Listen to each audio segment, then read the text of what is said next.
Hello everyone, welcome back to another one of our online lectures. Today's subject is going to be something I like to call the Counter Reformation. We're going to be roughly looking at about the middle of the 1500s to the middle of the 1600s for about a century. This is a period which, in other cases, you might hear referred to art historically or even sometimes historically as the Baroque period. I like to use the word Counter-Reformation because it is a little more descriptive than Baroque. Baroque doesn't really mean much to most people, whereas Counter-Reformation, I think, really gets to the heart of what's going on at this moment in history, and it helps us understand the things that are happening in the art world, in contrast to just a term like Baroque, which doesn't necessarily by itself specify anything. So, just to rehash a little bit where we've been so we can situate ourselves properly. We spent the last few classes after we got through our first module talking about the Renaissance. We looked at it in Italy, in the South. You watched the Medici documentary and got introduced to the world of art and history during the Italian Renaissance. Then we looked north a little bit last class, and we considered how things were different and or similar in the north. And we concluded by talking about a period coming out of the Renaissance, or really the thing which is going to end the Renaissance eventually, and that is the Catholic Church kind of splitting apart at the seams. And it's something we call the Reformation. You got a little glimpse of that in the Medici documentary as well at the end of part 3, where you saw the sack of Rome, where Protestant armies essentially came down and destroyed Rome, or at least trashed it pretty good, and made the Pope run away. We're going to essentially come right back into that moment. That moment when the Reformation has occurred. Martin Luther has started his argument against the Catholic Church, and others have started to listen. And people are starting to create new churches and break off from the Catholic Church. Okay, so I call this period the Counter-Reformation because that's exactly what it is. This is the period when the Catholic Church kind of fights back. It's when it says, we're not just going to sit idly by and allow this to happen. We are going to fight back and try to fight for what we believe in and what we want, and maybe, if you're cynical, for our power. I just don't have to be too cynical to say that. But so I want to start our little map here, just to give you a sense. We are going to begin down in Italy when we talk about the Counter-Reformation. We'll move around a little bit, but we'll spend most of our time in Italy, though. We'll move a little. Okay, I want to begin actually with this painting. This is a painting which was done right on the cusp of that time period in between the Renaissance and what will become the Counter-Reformation in Italy.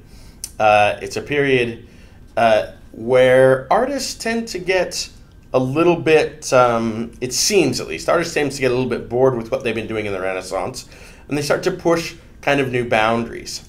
This is an altarpiece in Florence by an artist named Pontormo of Christ coming down from the cross. This is the kind of art that once the Reformation occurred, once church breaks up and the Catholic Church looks around and starts trying to figure out how this is happening, why is this happening, how did we go from being the most powerful institution in Europe that bound everything together to fracturing, losing our power, losing followers of Christ, all these things. What happened along the way? And they start to look at art like this and identify it as part of the problem. They look at a painting like this and say, well, no wonder people aren't believing in Jesus anymore and the universal power of the Catholic Church. This is not a painting that inspires faith. Now, it's a painting with lots of really pretty colors and lots of weird stuff kind of going on we'll talk about, but it's not a painting that is aimed at making people feel who Christ is, what his sacrifice was about, and what they need to do in their lives in order to follow him. So let's look at what Pontormo did for just a moment. Like I said, one of the things that might stick out to you is the colors. They're very dramatic, pastelish colors. Not very realistic, not very much, these are not the kind of colors you tend to see just in the world as you walk around, particularly in 1525. Another thing that the painter does here, which kind of violates conventions and makes Catholic authorities question its validity, is the placement of the body of Christ. Christ, when you paint him, is always supposed to be right in the middle. If you think back to almost any of the paintings we saw last class in the Northern Renaissance altarpieces, Christ's body is placed right in the middle so that you know that's what the painting's about. Being in the middle draws your eye right to that space, and everybody knows this is a painting of Jesus. Pontormo here really not only shifts Christ's body down from the middle as it's coming down off a non-existent cross, but amidst all the colors and all the other bodies swirling and moving around it, it almost gets lost. It's almost kind of sort of camouflaged in the scene.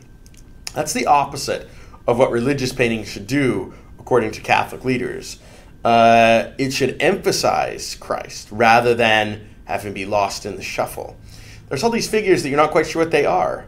We assume maybe the woman up here is Mary, his mother, but all the other figures you're not sure. These angels, we don't really see wings, yet they seem to be sort of floating at different places and times, and maybe most dramatically, they're supporting the dead body of Christ, but with very little effort. I've given you a detail over here on the right-hand side of your screen of my favorite part of this painting.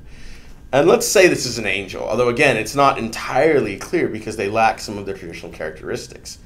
But this is a very odd being, nevertheless, whatever it is. Pontormo paints this being, we've talked before about sometimes when everybody makes an effort to paint things looking real. We saw this in ancient Greek art, we saw it in the Renaissance, which of course is the rebirth of ancient Greek art. When everything's perfect, artists tend to get a little bored with that. And viewers tend to get a little bored with that as well. And so one of the things that starts happening after the Renaissance is after a while is artists start to they want to get outside it. And that's what Pontormo's doing here, both with color and composition, but also with the way he represents the human body. And this pink-chested angel is our best example. Now you're not sure if this angel just has a pink torso, if this was prior to the era of spandex, but maybe this is some kind of pink spandex shirt, which is a little odd. But then the way the torso bends, the way the head comes off it, the way the legs tuck underneath, the way that this angel supports the entire weight of a dead body while essentially standing on his tippy toes, crouched, is very odd. And this being kind of looks out back at the viewer, so the viewer feels engaged with this being, and you really don't know what to make of it. This is classic art where this is an artist wanting to just do something new. Both bodies, compositions, colors. He's still painting religion, but it's pretty clear that he's not that invested in just making a work of art which has a kind of religious impact on people. He's interested in breaking some of the traditional barriers that artists have faced and figuring out what can I do that's new, what can I do that's more interesting than what other people are doing, which from an artist standpoint is probably more exciting and fun. But when you are painting for an institution which is being pulled apart at its seams, you start to get some of the blame. The blame becomes most severely articulated when we get to something known as the Council of Trent.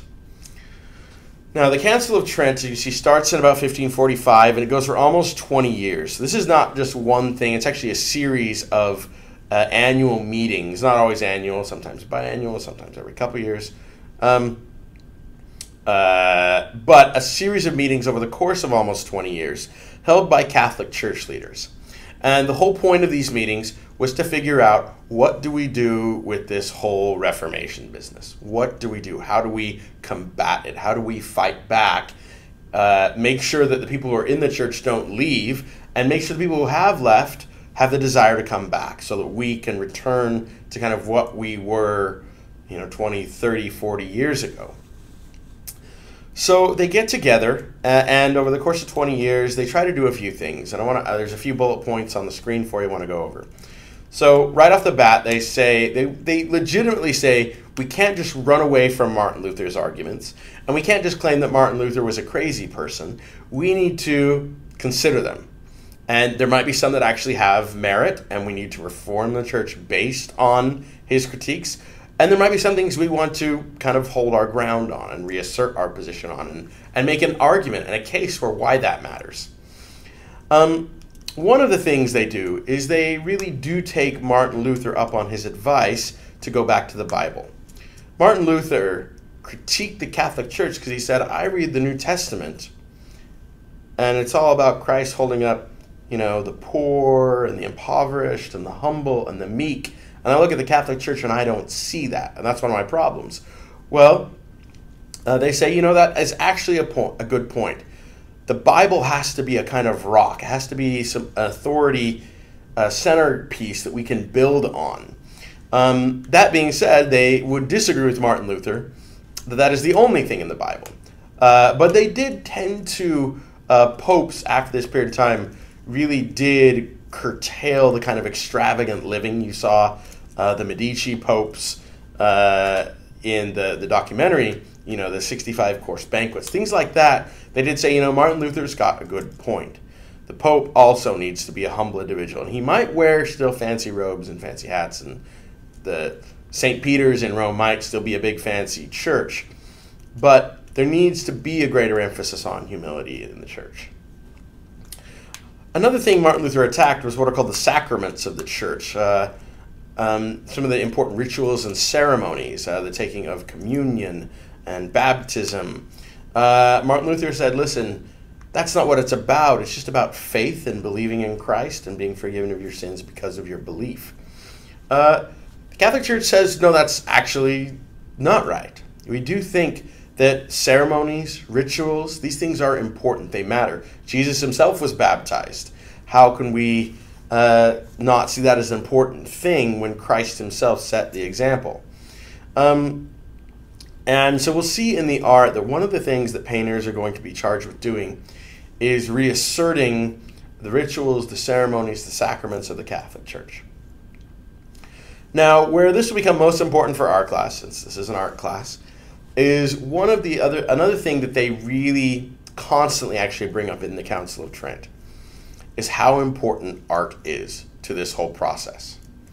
Now you have to remember at this time period in history, the vast majority of the populace is illiterate, can't read, and therefore frequently the way they learn is through imagery. Even when common people would go to Mass, frequently things were in Latin and they didn't understand it.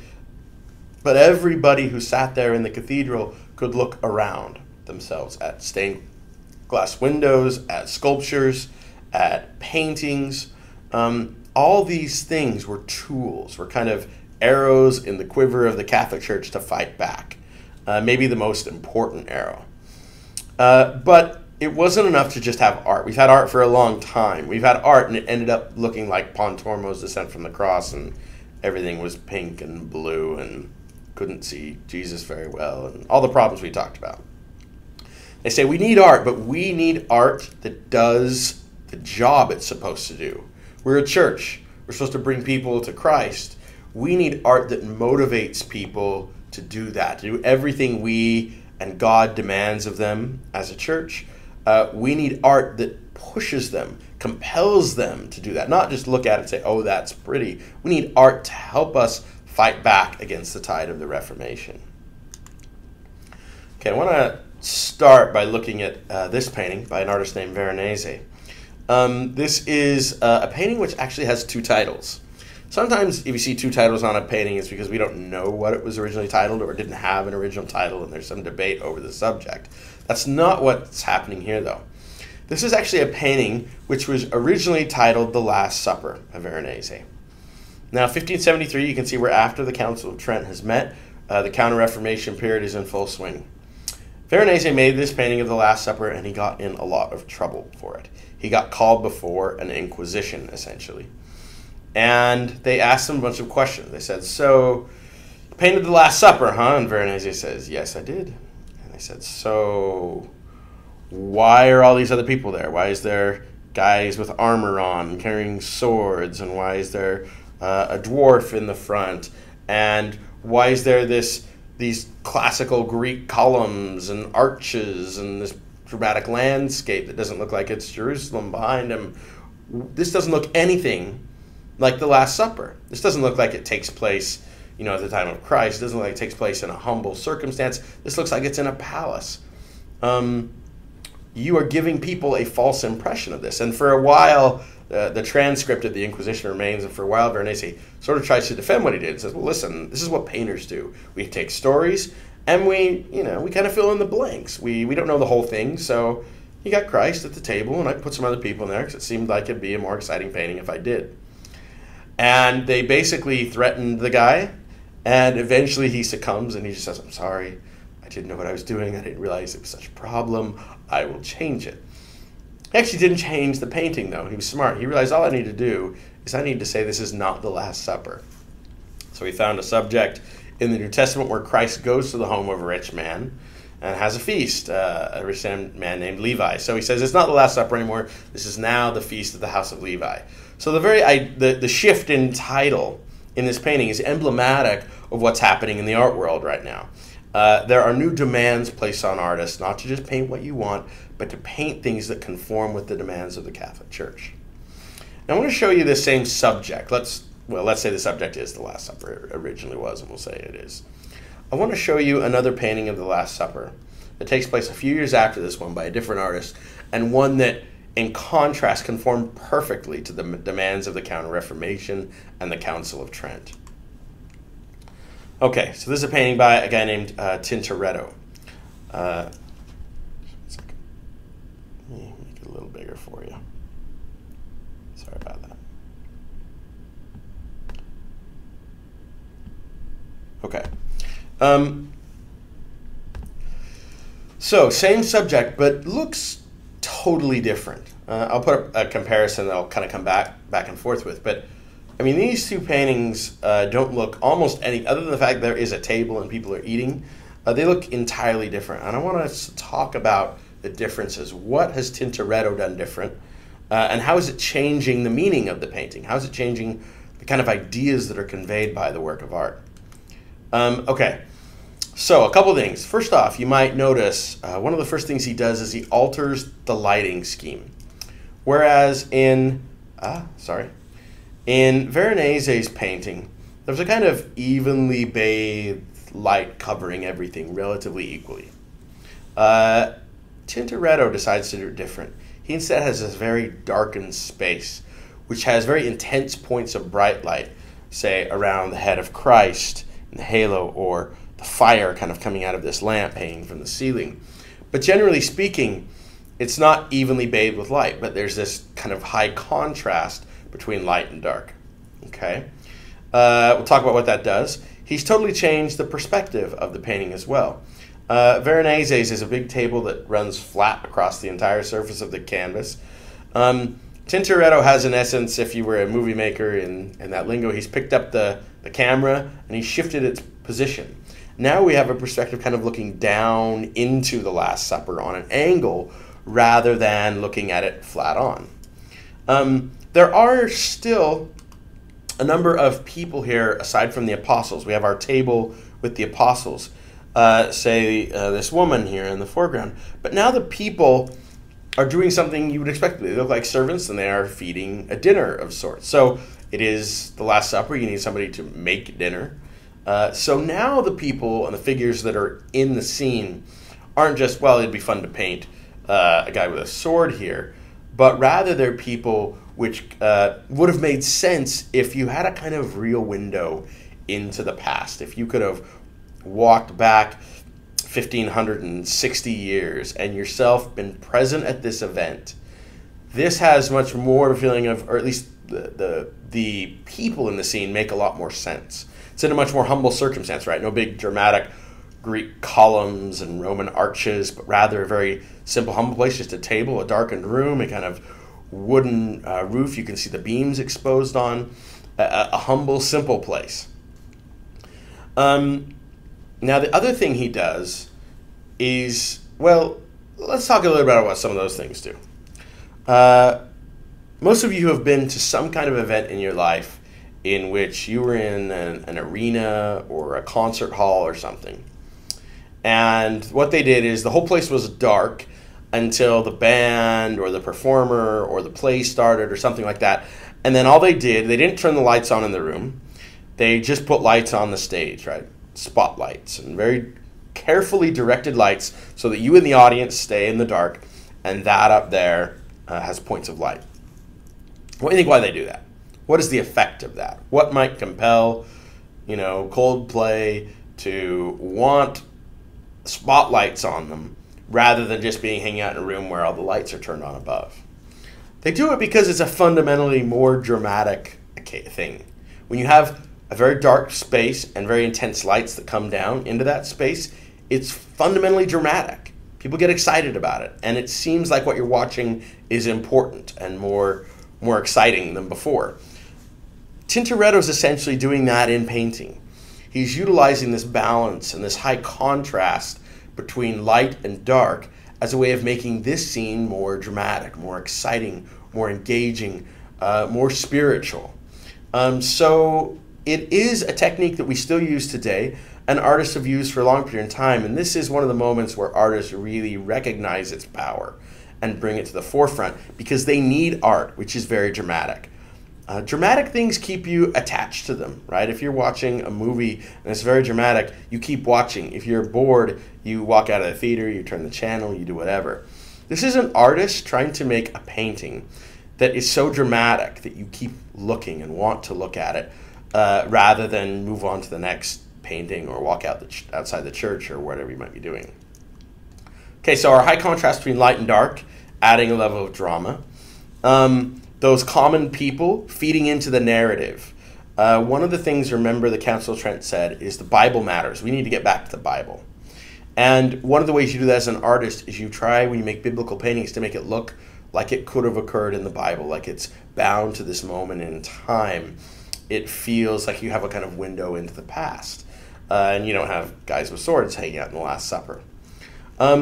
The perspective shift, this table which has been turned and is now coming out at us as a viewer. I can even use perspective on my camera. See, so the table that comes out towards us, there's something I can't do in the classroom, does something to us. And this is another trick which is used all the time today. It was used our very first day of our very first online lecture when we had that picture of Uncle Sam and he was going like this. I want you to go to your nearest recruiting station and join the army. That use of the finger that comes out at you makes it feel, perspective has changed, and it makes it feel, as it comes out towards you, you feel more drawn to it. As it comes to you, you kind of feel like you're more a part of it. Remember that. And again, this is used all over the place in advertisements and magazines and TV and posters and things. It's a technique called foreshortening where it's a flat surface. It's a two-dimensional surface. Uncle Sam was not three-dimensional in that propaganda poster, but it kind of feels like it's coming out because his hand got bigger. And you imagine space there because you know how perspective and vision work in the real world. By taking this table and twisting it and making it come out towards us as viewers, it does that exact same thing. It makes us feel more engaged by the painting. It makes us feel more involved in the space than we would be in this one, for instance, where there's a disconnect as a viewer. You're looking at this painting, and it's almost like it's on a different place. It's up on a stage or something. Whereas here, it's almost like you've been invited into the space. You're getting like a secret window in rather than being disconnected from it. You're becoming a part of the scene. Now, the last thing I want to mention is Tintoretto also brings back a really intense spirituality to the place. Veronese's, if I didn't tell you that was Jesus at the middle of the table, you probably, wouldn't guess that first thing. I mean, he is in the middle, so maybe you would, but he's so small and underwhelming. Nothing, no halo, nothing to identify him as, the Son of God or anybody any more important than anybody else at the table, and the fact that he's in the middle. Tintoretto, though, makes sure you know this is a spiritual event. This is a mystical, powerful, revelatory event. You can see that above it, hanging down from the ceiling, we looked at before, we have these kind of lamps that are burning very brightly. And you can see what's happening is the light emanates from them. It's like it illuminates the very edges of these invisible angelic beings that are flying above the Last Supper. So how do you show what is invisible to us as viewers? Well, you just slightly, it's like the light's just barely catching the edges of these beings. So that they are invisible, they're translucent, but you also can see them. We get access to them. We know they're present. And you get the idea that, all around us right now, there could be angels flying and we can't see them, but they're there. So this not only becomes an event which elevates Christ, but it's an event which the artist recreates in a way that makes us feel more engaged by the painting, like it's a much more dramatic space than we've ever seen this event take place in, like it's a more real kind of thing, that this is a kind of place where people actually would be behaving in this way and their servants and various things. And finally, that there is a mystical spiritual power here, that it isn't just a dinner, but rather there is angels swarming around, flying through the ceiling of this small, humble room. So this is a painting which takes the Last Supper and makes it conform to the demands of a church which needs art to bring people back and to fight, essentially, on the front lines. Okay, I told you we'd be mostly in Italy, but I do want to go to one other place, and it's in some ways more interesting than Italy, because when I say the front lines, it's much more on the front lines. When we talked about the Reformation, it generally starts up here in today what we'd call Germany, although it wasn't necessarily Germany at that time.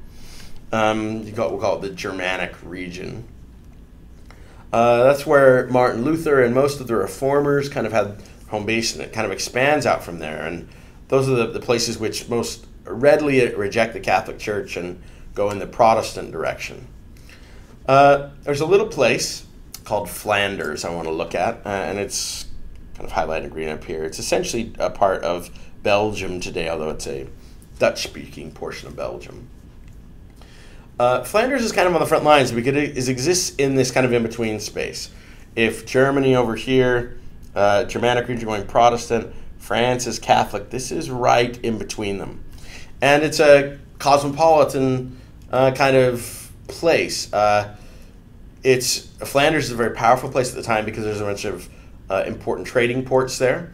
And this is a city that has people from all over the globe living in it, people of different religions, different skin colors. And there are both Protestants and Catholics existing in this place.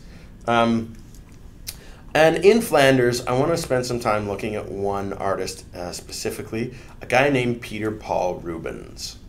Now, as you just look at this painting and think about it for a minute, let me tell you a little bit about Rubens. Rubens is definitely the most powerful painter in Northern Europe of this era. He's very prolific, has an entire workshop full of assistants. His paintings are in museums all over the world because he's a very prominent artist. Rubens, though, what I think is more interesting, well, two things. One is, artistically, he is one of these artists which really takes, in the Renaissance, I kind of separated North and South, right? We had the Italian Renaissance in the south of Europe. We had the Northern Renaissance, and they're very distinct things. Rubens is one of the artists, though, who really merges these two traditions. He's born in Germany, today Germany. He lives in the north, but he travels. He goes down to the south. He sees Michelangelo. He's fascinated with Michelangelo and Da Vinci. He studies them. And he comes back to the north, and he really fuses the two traditions, where, in the north they were very into detail and oil paints and symbolic meaning. In the south, you're more into like painting anatomy and bodies and kind of that classical Greek heritage. Rubens merges them in very powerful ways. But more interestingly, I think, is as an individual, he comes from a unique position in relation to religion, which is the dominant force here we're talking about. He was born a Catholic. When he was still relatively young, his father left the Catholic Church and brought his family along with it and became Protestant. And then as he was an adult, he came back and rejoined the Catholic Church.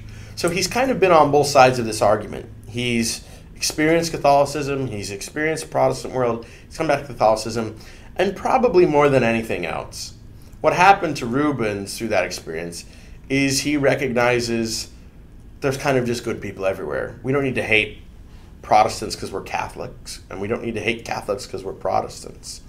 There was a lot of animosity building during this period between Catholics and Protestants. It wasn't the kind of thing where it's just like, okay, you believe what you believe, I'll believe what I believe.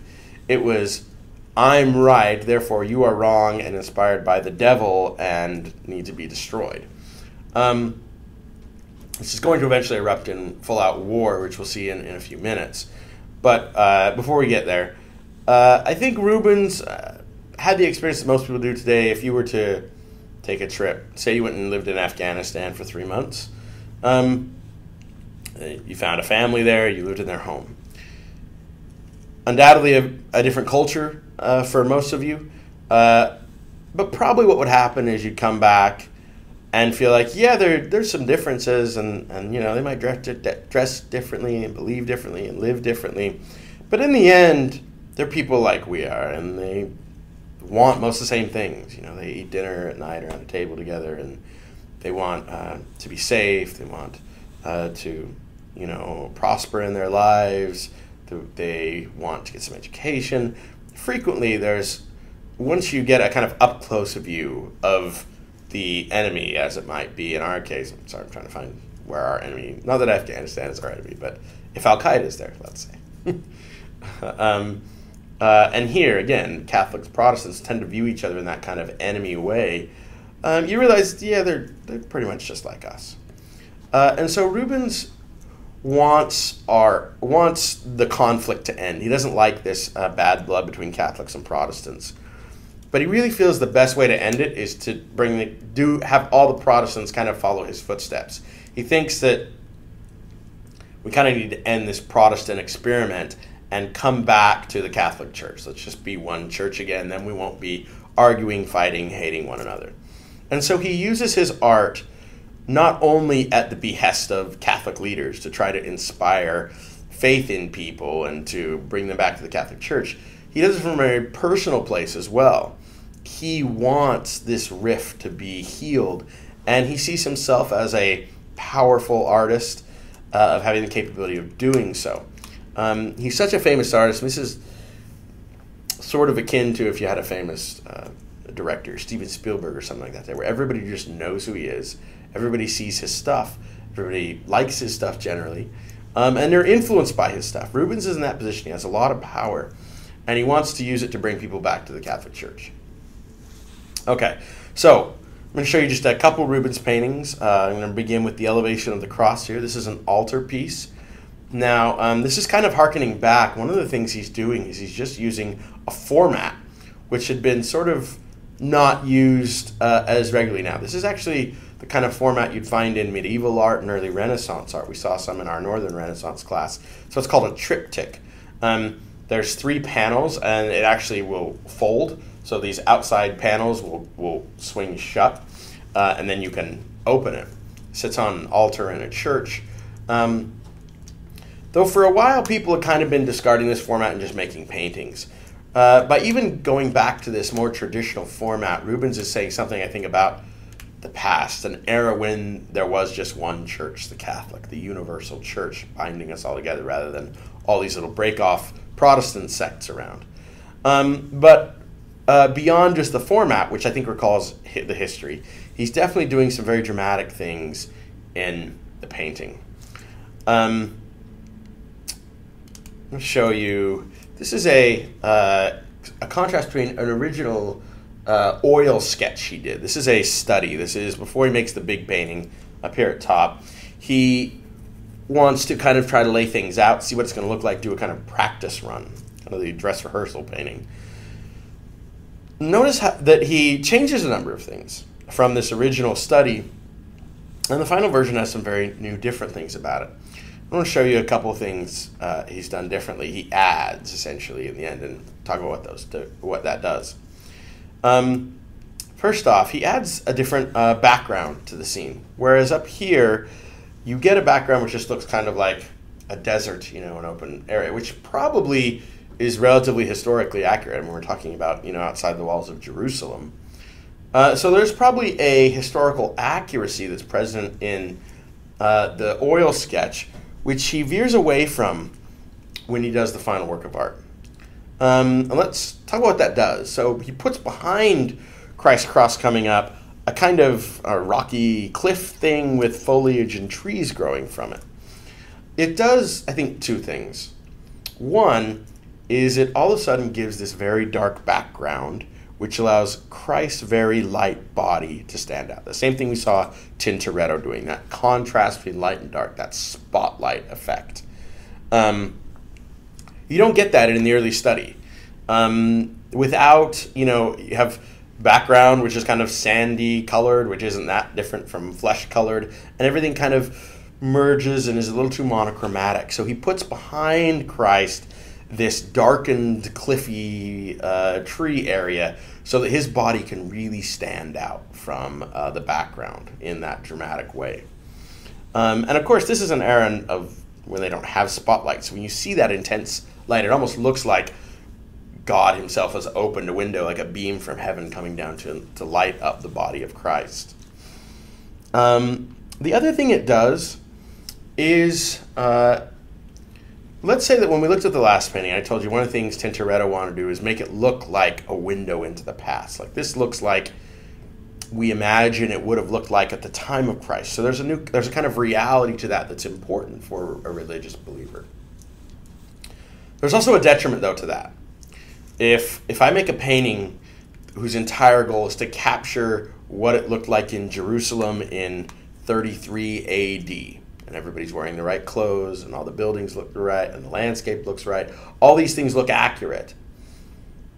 One of the problem with that is it all looks kind of unknowable and distant and unfamiliar to me as a person who doesn't live in Jerusalem, probably has never traveled there, doesn't dress that way, doesn't have buildings around me that look like that, doesn't have landscape around me that looks like that. So while there is, and we're going to see artists, there's a tension here. You want to make things look real so that people believe in them. You want to make Christ seem like an actual being who lived and died and matters.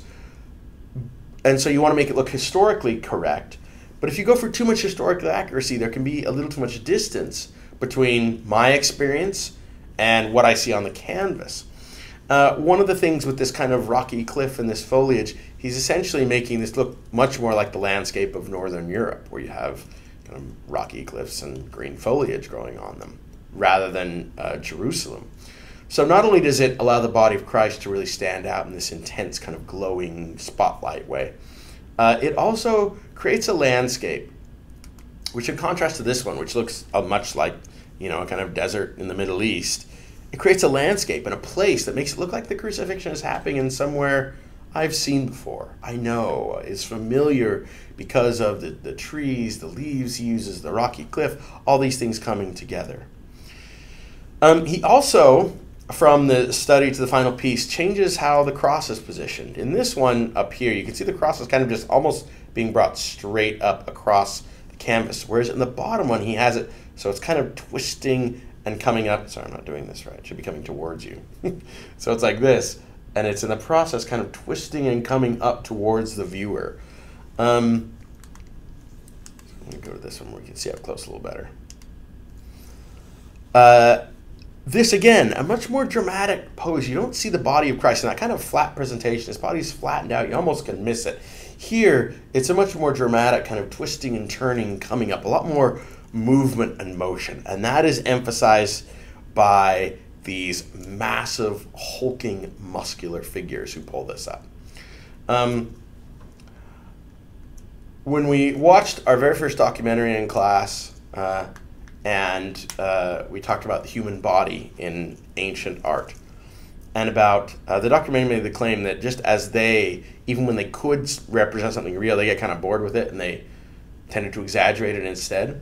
The documentary made the claim that we do the same thing, and it looked at things like comic books and movies and Arnold Schwarzenegger and plastic surgery and all the ways in which we also exaggerate bodies because we get excited by dramatic bodies.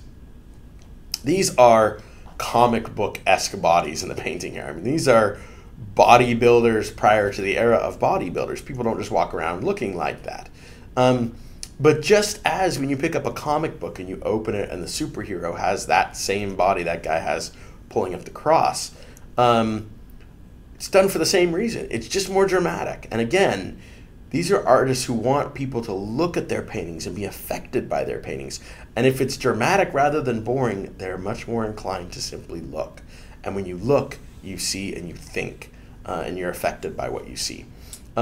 This cross, instead of, remember that painting of the one I started with today, the Pontormo painting, the Descent from the Cross with the people in like the pink and the greens and the blues.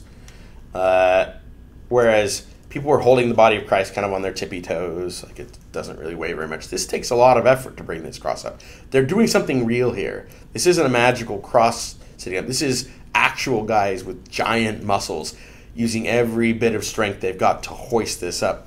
This guy down here pushing, his back on it, trying with everything they've got to raise that cross.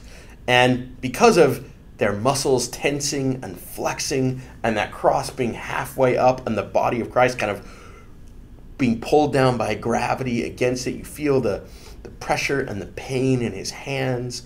It's a very dramatic moment. Much more dramatic than if the cross is on the ground flat or if the cross is just up. That's the other thing that's different here. When we saw altarpieces last class, usually you just put Christ on the cross, hanging out right in the middle. Rubens doesn't do that. He has this moment where the cross isn't on the ground, and it's not all the way up, but it's in process. It's a more dramatic moment. It's a more exciting moment. There's more tension. There's drama. There's more pain. Everything about it is more dramatic and exciting than what there was before in the kind of standard, here's Jesus on the cross right in the middle kind of painting. You might have noticed two things. One is our dog here. I'm going to say the dog is another one of those markers of this is a kind of foreign thing. It's an unknowable thing. That's the kind of dog you've seen if you live in the Germanic regions or in Flanders at this time. And so I think it's one of those touchstones to make it just feel a little more familiar. And then the last thing you might have noticed, there's one guy who kind of doesn't fit. If this was our like Sesame Street game where one of these things doesn't belong here, it would be this character right here wearing armor, right? Without the hulking body, and seems much more kind of modern, out of place. That's actually a self-portrait of the artist. Rubens puts himself in the painting. We've seen this before. You saw Botticelli did it in the Medici documentary. Frequently when artists put themselves in paintings, it's a way of kind of elevating their own status, right? Saying, look how important I am. I hang out with these really rich people, and we do things like hang out at the birth of Christ. This is different, though. It's one thing to paint yourself as like one of the wise men coming to see Christ at his birth. Why in the world do you paint yourself being somebody who's in the process of killing the Savior of mankind? That seems a little different. If we had a classroom, I would ask you, and there would probably be some silence, because it's kind of an odd thing to do, to put yourself in a position where you're like the ultimate bad guy. You're in the process of killing Jesus. Why do you do that? The reason you do it is there's a theological reason. Basically, there's a Christian philosopher who talked about when we sin, we crucify Christ anew. That every time we sin, every time we make a mistake, we contribute to the pain of Christ. Okay? So, what the artist is doing here is acknowledging his own sinfulness. That he has sinned, and in sinning, he has essentially been no different than the people who hoisted up the cross. Now again, it seems like, who wants to brag, I'm a sinner? But if the whole point of your painting is to make people recognize they have made mistakes, maybe one of those big sins is, I bailed on the Catholic Church. By acknowledging, I'm a sinner also, I'm crucifying Christ, it's inviting some discourse. It's inviting people in to feel just like you feel. It's not pinning sins on everybody else, saying, listen, I've done it. You've done it. We've all done it. Let's come back, though. Let's right what we've wronged. Okay. I'll show you just one more Rubens painting really quick because it's my favorite Rubens painting. This is the closest thing you get in the 1600s to like a blockbuster summer action movie. This is like Transformers 10, St. George and the Dragon. This is a painting which, while there is a religious content, and the religious content matters, a guy named St. George. Now, he's a saint. Protestants don't have saints. That's a Catholic thing. That's something, if you want to be a Protestant and follow Martin Luther or any of the other Protestant leaders, you don't get to have saints anymore. Saints are defined by the Catholic Church. So the utilization of a subject of a saint is important because that's something distinctly Catholic. And to take a saint, normally saints are kind of boring guys. They're hermits. They're not that exciting. Here, though, this is an exciting saint. This is a guy who slayed a dragon according to legend. There's a few different ways of interpreting that, whether the dragon is Satan, whether the dragon was a real dragon. But either way, just the story of, wow, we've got a saint who killed a dragon, I can make that into the coolest painting ever. So, drama in every direction here. A dramatic knight on horseback in shining armor with a sword pulled back over his head he's about to bring down. A really dramatic horse up on two legs, its mane flowing in the wind, its tail flowing. Very dramatic, kind of this diagonal composition. Really dramatic stuff. And then my favorite is our dragon. Now, if you can't tell what's happening on here, this is an inverted dragon head. Okay, so you gotta look upside down. The dragon has opened his mouth and apparently had something shoved, a spear, through the roof of his mouth, and he's grabbing that with his hand. He's trying to pull it out, and at the time he's spilling his head back out away. So, and one of the things that Rubens does here, he uses that technique I mentioned a minute ago called foreshortening, which is this thing, right, where it makes it seem like it's coming. It's still flat, but it makes it seem like it's closer. This dragon head, when you walk up to this painting, I saw it just a couple months ago. Big painting, and you walk up to it, and that is right where your eye level is. Your eye level is right staring in those dragon's upside down eyes, and his mouth is gaping wide open. He's got a spear shoved through his snout, and in about 2 seconds, that knight is going to bring down the hammer and finish off that dragon. Let's say that this is a religious painting because it is a saint. But this is sheer entertainment. This is drama at its best in the 1600s. Okay, so I'm going to shift down now. We're going to leave Flanders and Rubens and go back down to Italy, where I want to look at two artists mainly, kind of the two most important and most powerful artists and influential artists of the era, probably. A guy named Caravaggio and a guy named Bernini. So let's let's start with a guy named Michelangelo Caravaggio. When you're named Michelangelo as a child in Italy, you have a big legacy to live up to, and Caravaggio did rather well. Now, I'm going to start with this painting. Now, I haven't put a title up there for a good reason. Though I don't know if this works in an online environment or not. This is one of my favorite things to do when I have a classroom is play a little game.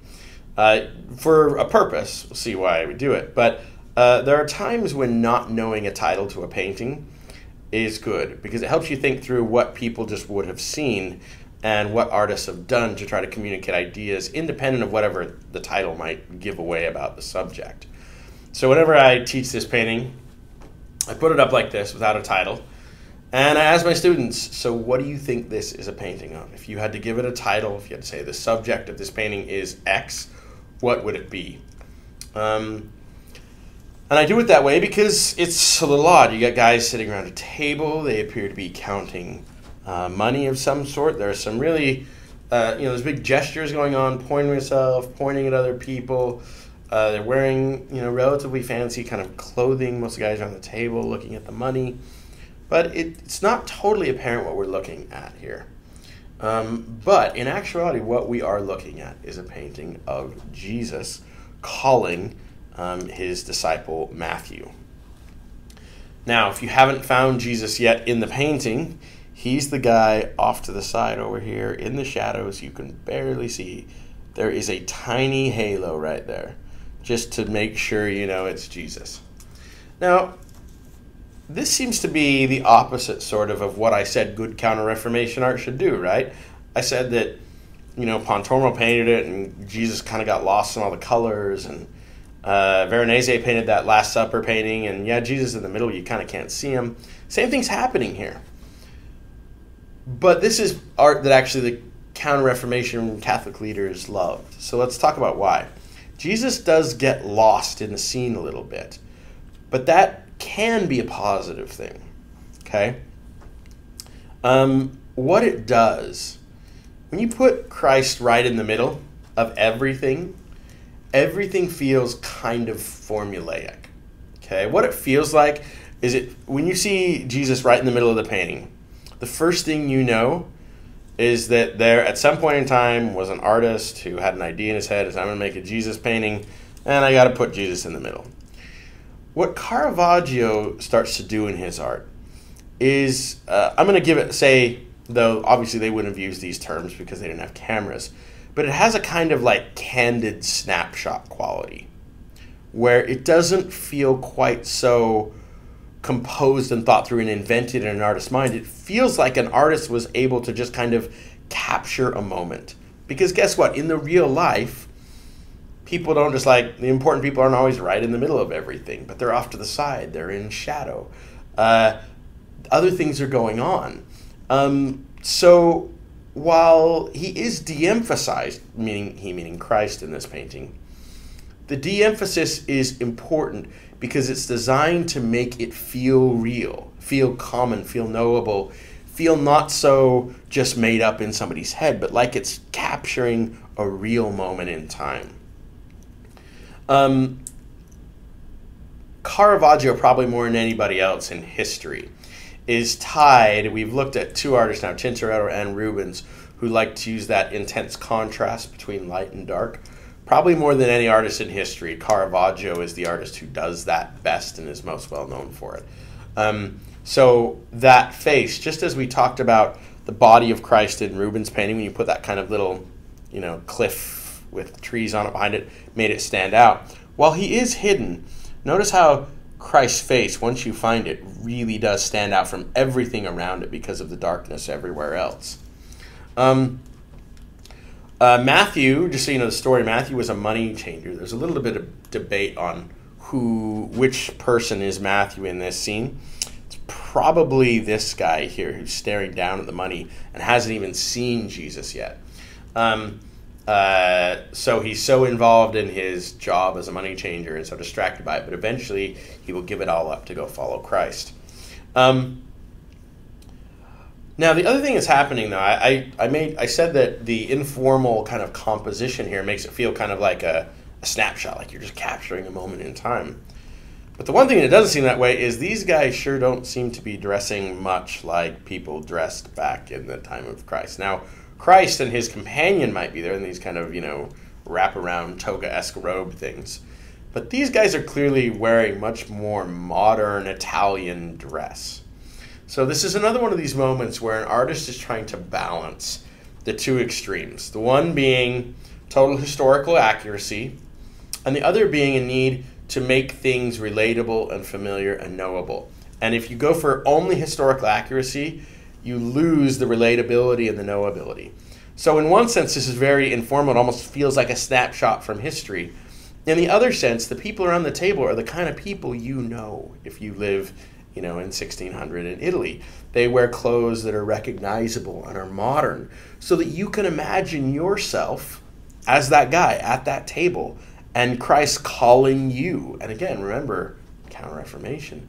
Christ is theoretically sort of calling everybody back to be a Catholic again from a Catholic perspective. So because the people at the table seem familiar, so like there's a couple guys hanging out in the tavern that you might know down the street, you can imagine yourself as being one of them. And the artist does one other thing to make sure that you feel like you can belong at that table. He basically leaves a spot right for you, okay? So you have this table, you got the figures all around it, but right here in the middle, there's an empty spot. And that is where you, as a viewer, can imagine yourself coming and taking a seat and becoming a part of the scene. We saw in Tintoretto, he used perspective. He twisted that table at the Last Supper, remember? And the table felt like it was coming out at you. And by virtue, you felt more involved in the scene. Another artistic mechanism that artists sometimes use to make viewers feel involved in the scene, if they don't have perspective coming out, you do something like this. You leave an opening right in the painting where a viewer can kind of imagine themselves stepping in and being a part of it. It was one of my favorite Caravaggios. This is the story of St. Thomas. You might have heard the term doubting Thomas before. Thomas was one of Christ's apostles, and if you know the story from the New Testament, Jesus was resurrected, and before he showed himself to all his apostles, word got back, and they said, Jesus is alive again. And Thomas was unique among the apostles, simply saying, I don't believe it. I'm not going to believe it until I can see it and touch it and feel it myself. I'm not going to believe it. This is the moment in which Thomas starts believing. Now, pretty common subject in the history of art, but Caravaggio approaches it in a very uncommon way. Very rarely in the history of art, if ever, is Thomas depicted as literally shoving his finger inside the body of Christ. And almost kind of pulling up a little bit, so you get this little ridge of light above the flesh. That is a very visceral detail in this painting. You know how there's certain things in life, I won't mention the most common, there are certain things that if you just see them happen, it's like it hurts you. Your body physically reacts. Maybe not like you've experienced all the pain you've just witnessed, but some of it, like it feels like it almost hurts even though all you did was see it. There are certain things we can see that are so kind of visceral and tactile that they make us cringe, they make us react. Movies do these types of things all the time. This is Caravaggio doing the same thing. He's trying to create this little moment here where Christ grabs the hand of Thomas, shoves it inside his body, and you see that finger disappearing into this wound. And it becomes this very tactile thing that makes it feel almost like you can feel your own finger doing that. There's something so visceral about it. We once again have this really intense, darkened composition with points of light. Now, I want you to imagine this for a minute. In an era before electric lighting, before controlled lighting, you would almost never be in a room which is entirely darkened, but with just everybody's faces and bodies lit up. It's a kind of thing you would almost never see your entire life. You could be born and die at the age of 100, and you would never see something that looks like this.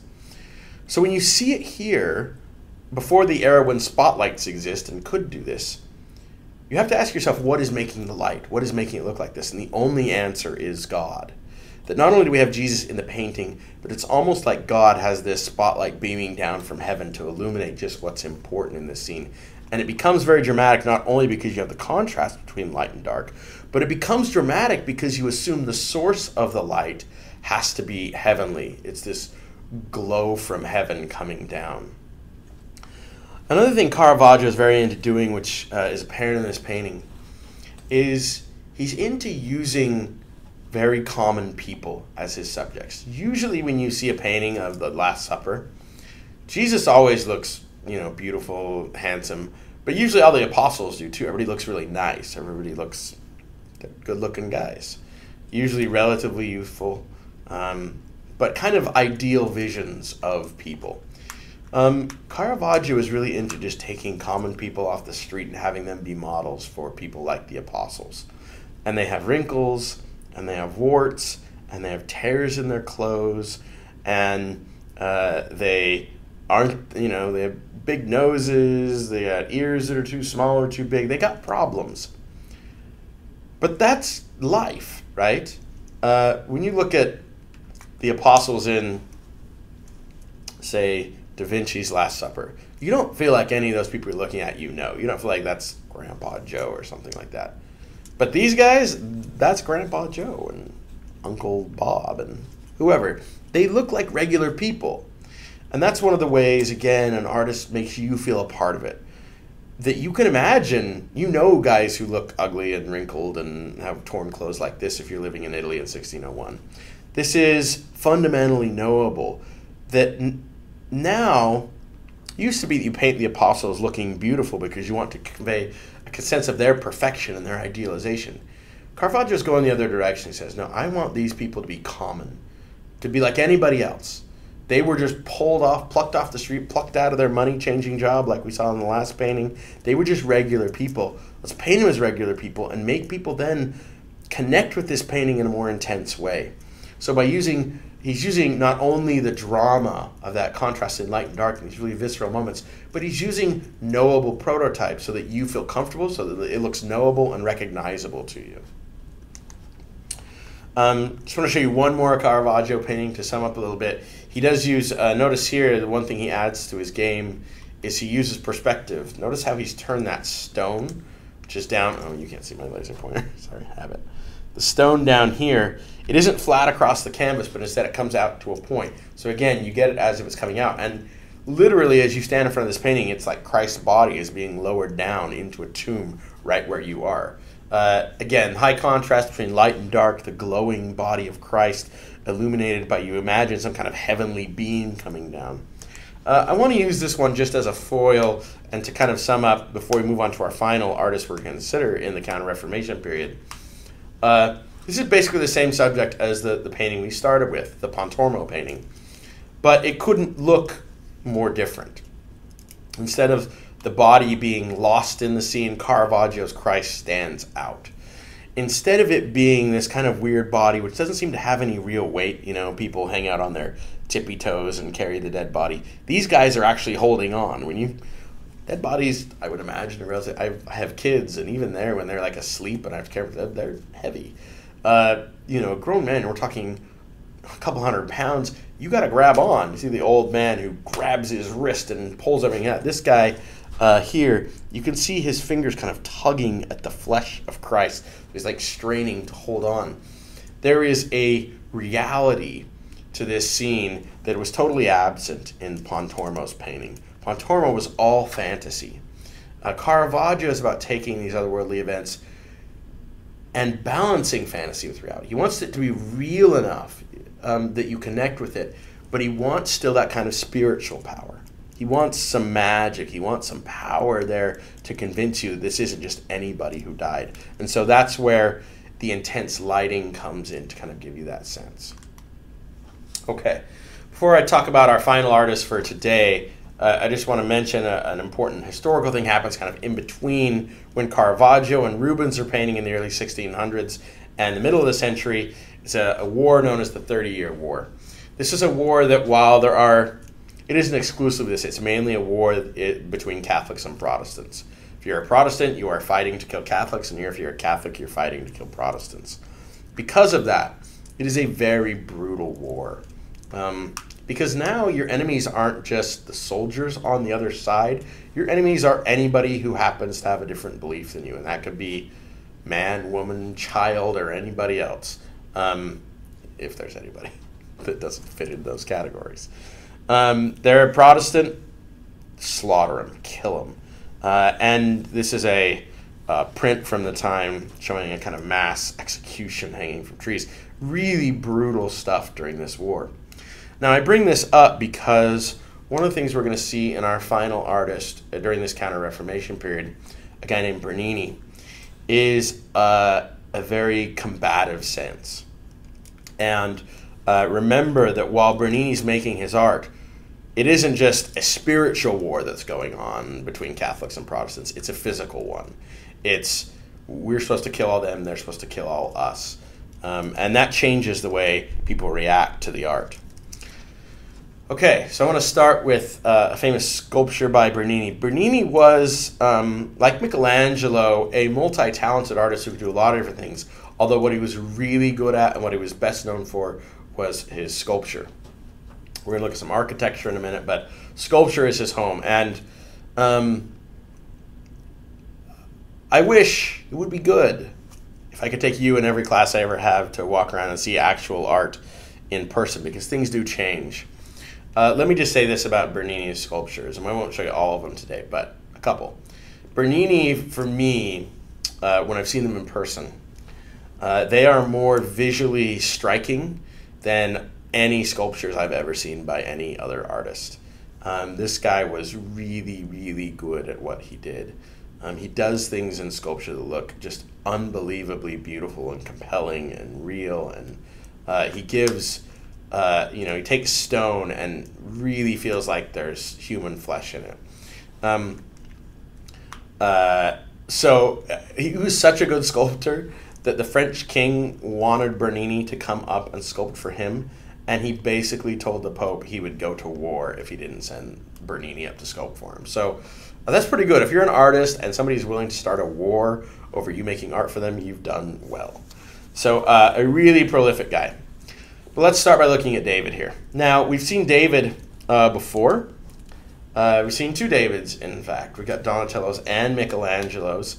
Now we're adding to it Bernini's.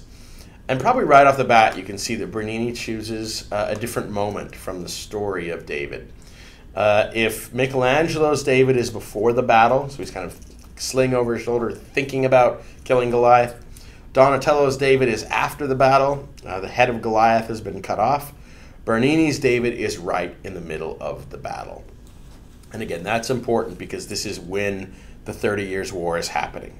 So it's not now just about David the prophet or about, a beautiful body or a kind of sexualized child like we have in Donatello.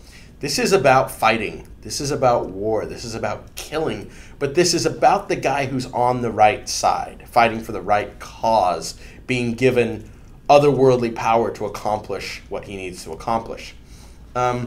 Bernini does what the old Hellenistic sculpture, in fact, I'll come back to my comparison. I could have put up, if I didn't tell you who did these, and I put up these two sculptures back when we were talking about Greek art, it would have perfectly conformed what we said. I could have said, here is a classical Greek sculpture. He's in that contrapposto pose. It's an ideal body. Everything about it is just like those classical Greek sculptures. Whereas Bernini's David is exactly like a Hellenistic sculpture. Remember the Hellenistic ones where the guy hides the apple behind his back, or the Gaul who's in the process of killing himself and his wife. This is a sculpture that you have to walk around to see it. It is a body and a torso that's really twisting back, getting ready to fling this stone. And it isn't just a frontal presentation, but rather you have to move around it, or you're compelled to move around it when you go to it.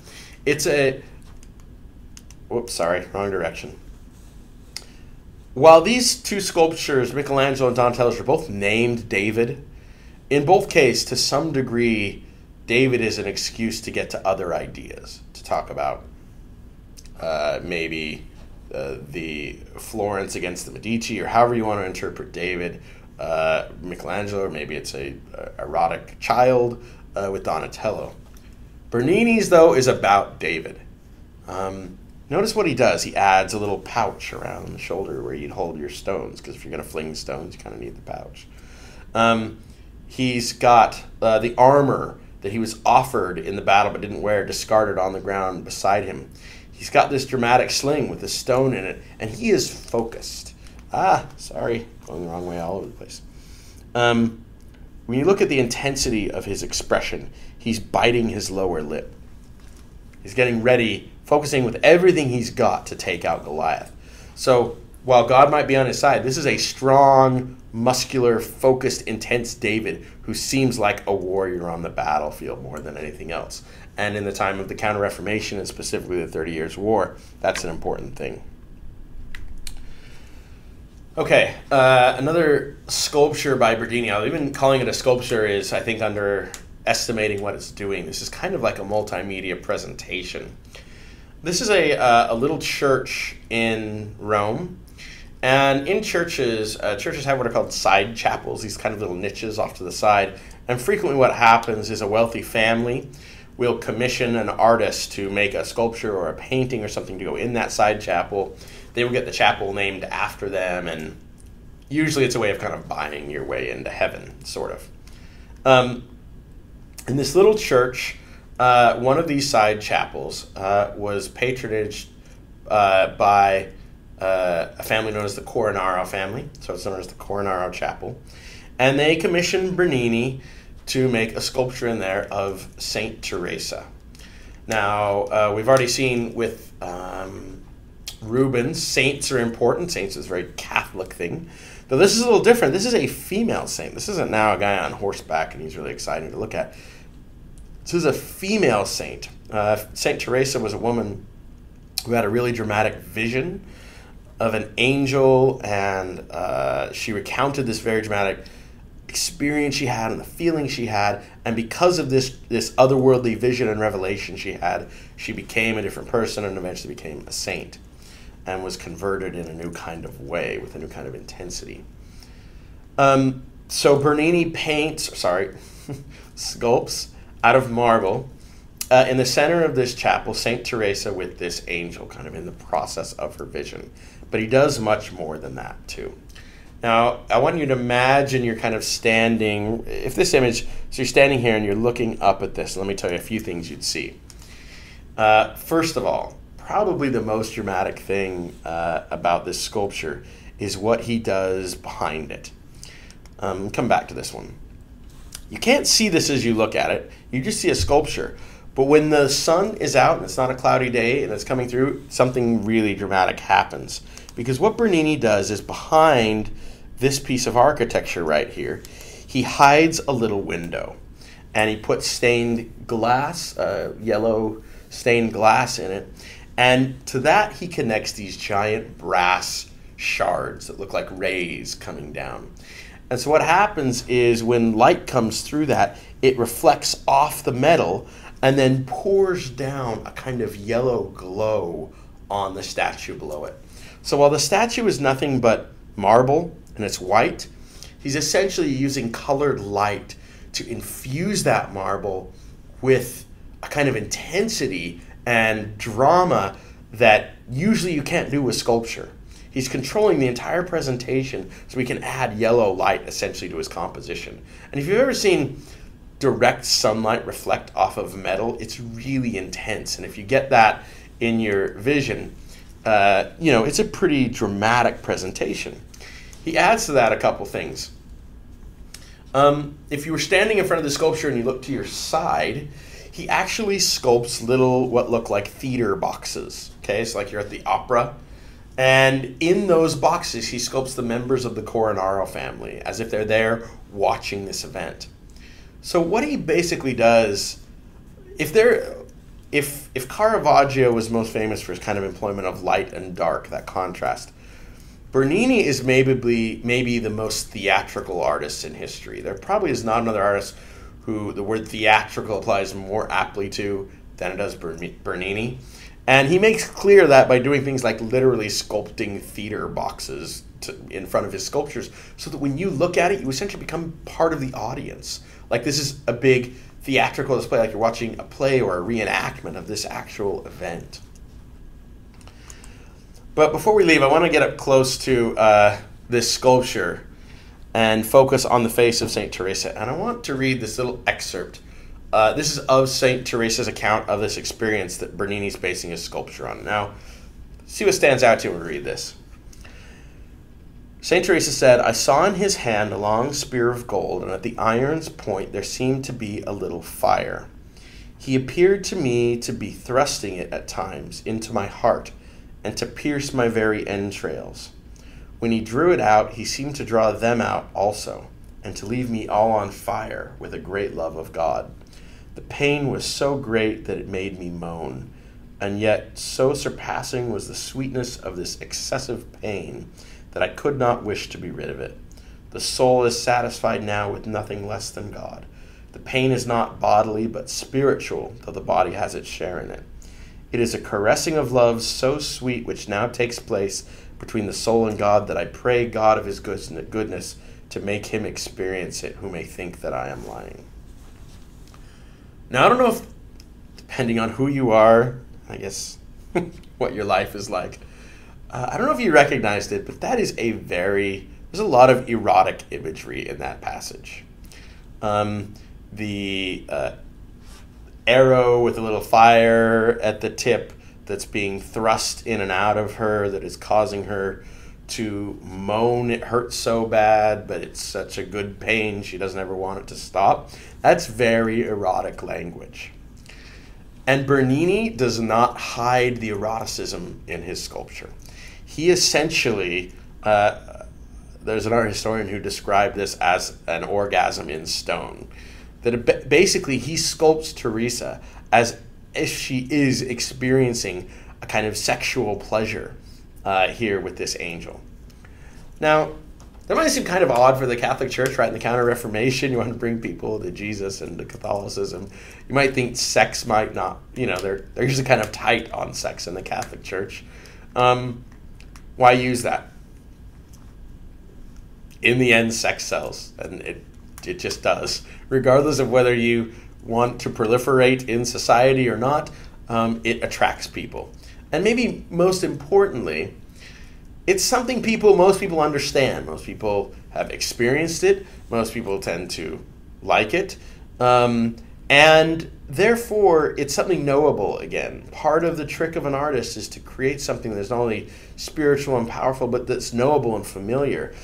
And this is something, basically the message of this sculpture is if you like sex, you should experience this thing with God, because it's kind of the same, but like 100 times better. That's something people can relate to because they have a kind of starting point on I like sex, and now I can move on to this. So while the Catholic Church might not be that into sex openly, as a sculptor, Bernini recognizes it's still a powerful tool at his disposal. I want to point out one more thing in this sculpture you can see in this image. Caravaggio is really into that light-dark contrast, right? We've seen one of the ways Bernini's kind of worked around that. He's using actual light. The other thing he does is look at the folds in the robe of St. Teresa, how it just curves in and out. It looks like her clothing is alive.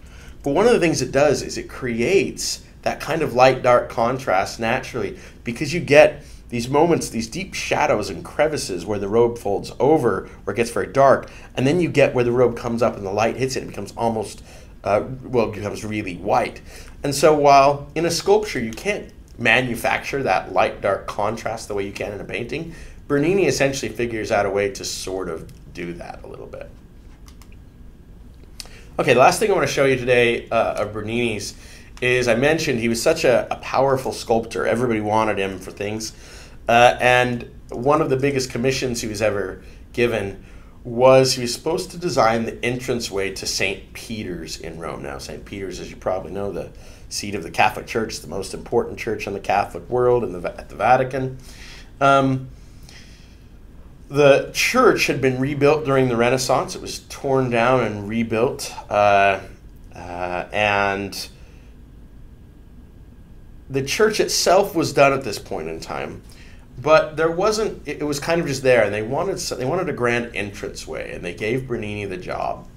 And this is what Bernini came up with.